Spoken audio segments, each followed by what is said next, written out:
கங் கணபதியே நம. அனைவருக்கும் வணக்கம். கந்த புராணத்தின் இந்த பதிவை உங்களுடன் பகிர்ந்து கொள்வதில் மிக்க மகிழ்ச்சி அடைகிறேன். இச்சா சக்தியாகிய வள்ளியும் கிரியா சக்தியாக தெய்வானையும் விளங்க ஞானவேல் தாங்கி மயில் வாகனத்தில் வலம் வரும் முருகப் பெருமானை நம் மன வாகனத்தில் ஏற்றி வைப்போம். 16 பேறுகளையும் தன் 12 கைகளாலும் வாரி வழங்குவான் நம் வடிவேலன்.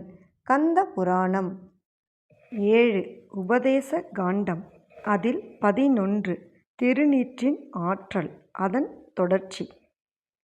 அரசனே, என்னை பற்றிய பூரா விவரங்களையும் நான் பிறகு சொல்கிறேன் என்று கூறிவிட்டு புஜபலனை அதி அற்புத அழகு வாய்ந்த தன்னுடைய பட்டினத்திற்கு அழைத்துச் சென்று அங்குள்ள நவரத்தினங்கள் இழைக்கப்பட்ட தன்னுடைய அரண்மனை சிம்மாசனத்தில் அவனை வீற்றிருக்கச் செய்தான்.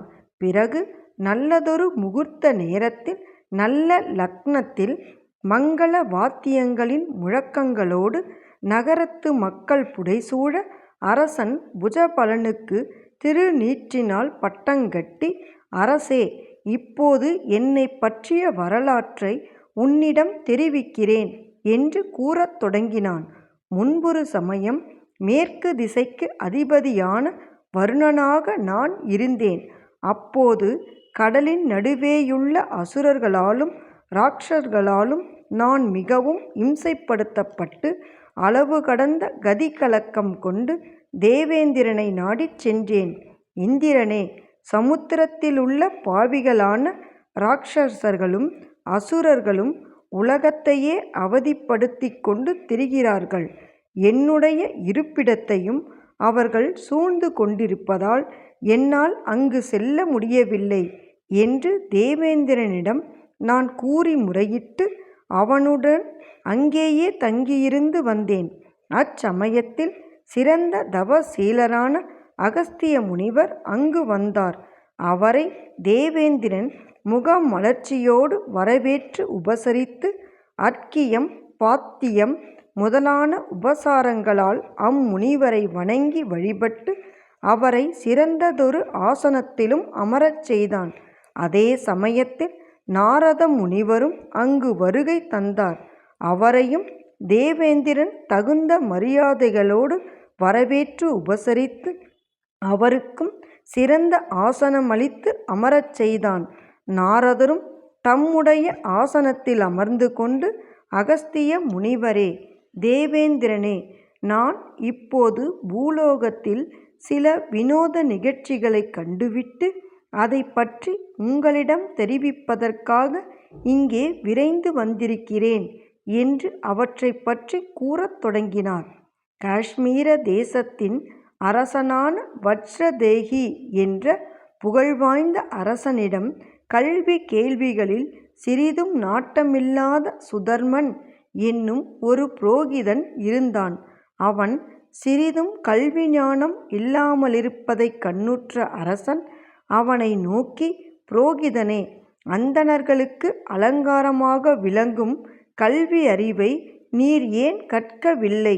கல்வி ஞானமில்லாத உம்முடைய முகம் சுடுகாட்டைப் போல் சூன்யமாக காணப்படுகிறதே என்று கேட்டான். அதை கேட்டதும் புரோகிதன், அரசே, நான் என்ன பாவத்தை செய்திருக்கிறேனோ தெரியவில்லை. என்னதான் நான் முயன்று படித்தாலும் எனக்கு கல்வியறிவு மட்டும் சூன்யமாகவே இருக்கிறது. ஆகையால் ஜகத்பதியான ஸ்ரீ மகாவிஷ்ணுவை நான் பூஜித்து வணங்கி அவர் அருளால் நிச்சயமாக கல்வி ஞானத்தை அடைந்தே தீருவேன் என்று கூறினான். பிறகு அவன் விஷ்ணு பரமாத்மாவை வேத மந்திரங்களினால் பல வழிகளிலும் வணங்கி வழிபட்டான். மகாவிஷ்ணுவும் அவனுக்கு தரிசனம் அளித்து அவனுக்கு மகிழ்ச்சியோடு வித்தைகளை கொடுத்து விட்டு மறைந்தார். உடனே சுதர்மன் கல்வி ஞானத்தை பெற்று அரசனிடம் விரைந்து சென்று மகாவிஷ்ணுவின் அருளினால் தான் கல்வி ஞானம் பெற்ற விவரத்தை தெரிவித்து மகிழ்ந்தான். அரசன் வஜ்ரதேகியும் அதை கேட்டு அகமிகம் மகிழ்ந்து அந்தணர்களை கூட்டி வைத்து புனிதமான ஒரு யாகத்தைச் செய்தான். அந்த யாகத்தின் போது வித்தைகளில் கற்றுத் தேர்ந்த வித்வான்களுக்கெல்லாம் அரசன் ஏராளமான தானங்களை அளித்தான். அப்போது சுதர்மனும் தர்க்க வாதத்தால் சகல வித்வான்களையும் வென்று அவர்களையெல்லாம் தலைகுனிய வைத்தான். அவனுக்கு மிஞ்சிய வித்வான்கள் அங்கு எவருமே இல்லை. அதனால் தலைக்கணம் கொண்ட சுதர்மன் அங்கு கூடியிருந்த வித்வான்களையெல்லாம் கொடிய வார்த்தைகளினால் இகழ்ந்து பேசினான். அப்போது உலகங்கள் அனைத்திற்கும் பாட்டனான நான்முகக் கடவுள் ஒரு வயோதிக பிராமணரின் உருவத்தில் அங்கு வந்து, கல்வி அறிவானது அடக்கத்தோடு இருக்குமானால் அது 3 உலகங்களிலும் பாராட்டி புகழக்கூடிய சிறப்பு வாய்ந்ததாகும்.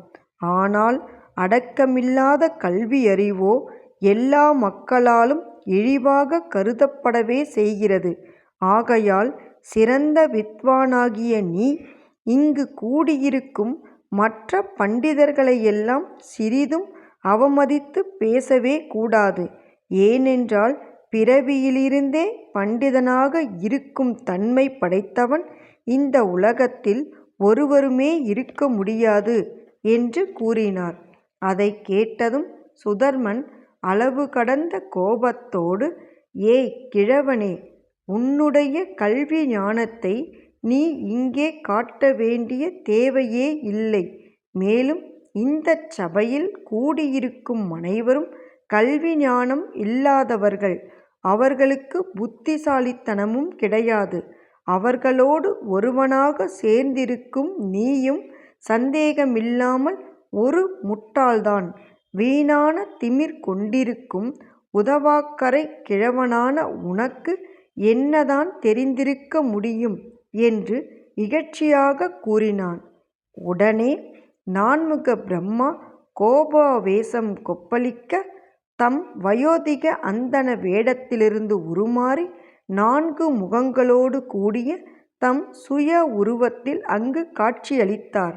அவர் சுதர்மனை நோக்கி, அடே மூடனே, நீ ஒரு சிறந்த பண்டிதன் என்று உன் மனதிற்குள் நினைத்து கர்வம் கொண்டிருக்கிறாய்.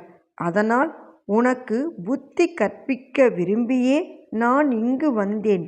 வித்தையின் அடிப்படையை கூட அறிந்திராதவனான நீ உன்னுடைய நற்குணங்களை கைவிட்டு புத்தி மோகத்தினால் என்னையே அவமதித்து பேசிவிட்டாய்.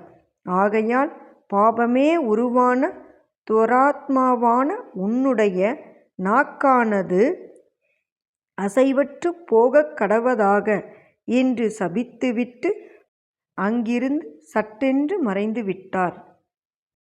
எண்ணிய பொருளை அருளச் செய்யும் கந்த புராணத்தை காதலுடன் இப்புவியில் படிப்போர், கேட்போர், நினைப்போர் யாவரும் பசு, பத்தினி, உறவினர், புத்திரன் ஆகிய அனைவரோடும் ஆனந்த வாழ்வை வாழ்ந்து இந்திரனைப் போல தலைமைத்துவமும் இன்பமும் மிக்க வாழ்வையும் வாழ்ந்து இறுதியில் பரமானந்த நிலையாகிய சிவபத பேரும் பெறுவர். வேலும் மயிலும் சேவலும் துணை.